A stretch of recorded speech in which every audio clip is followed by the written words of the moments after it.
작금이 참담한 상황은 충분히 예견된 일이었기에 더욱 비통합니다. 더불어민주당은 구속됐다가 보석금에 훈련한 사람을 반대를 무릅쓰고 극구 전략공천했습니다.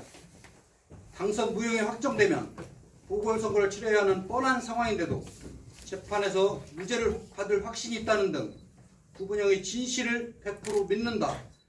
그런 윤석임으로 시민을 속이고 기만했습니다. 시민의 삶은 안중에도 없이 무조건 선거만 이기면 된다는 더불어민주당의 탐욕이 지금의 결과로 이어진 것입니다. 1심, 2심 재판을 통해 범죄 혐의가 사실로 속속 드러난 상황에서도 저들은 범법자를 감싸기에 급급했습니다. 국회의장과 당대표 등 민주당 국회의원들까지 나서 구시장 구명 탄원서를 제출하는 등 사법부에 대한 부당한 압력까지 서슴지 않았습니다. 정말 민주당 어기구 충청남 도당위원장은 언론과의 통화에서 좋은 후보 운운하며 천안시장 자리에 노골적인 욕심을 내고 있습니다.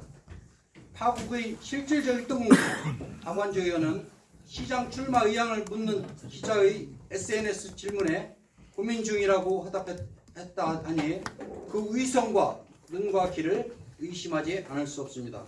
당선 무효형이 떨어질 수밖에 없다고 누구나 판단을 했습니다.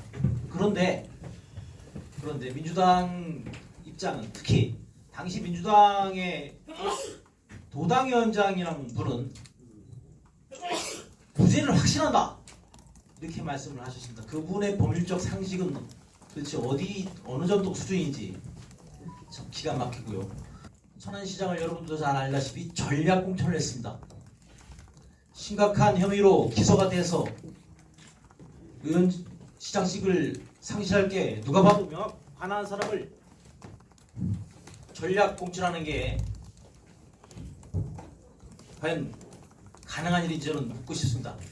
당시 공천에 관여했던, 공천을 주도했던 도당위원장 박완주 도당위원장의 여기에 대한 당연한 응당 해명이 있어야 됩니다.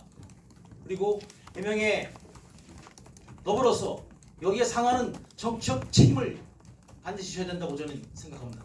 그 책임은 첫째, 시민 여러분에 대한 진솔한 사과가 있어야 될 것이며 민주당 당원 당규에도 명시되어 있듯이 심각한 부정등의 사유로 보궐선거를 실시할 때는 후보를 내지 않겠다는 약속을 지켜야 됩니다.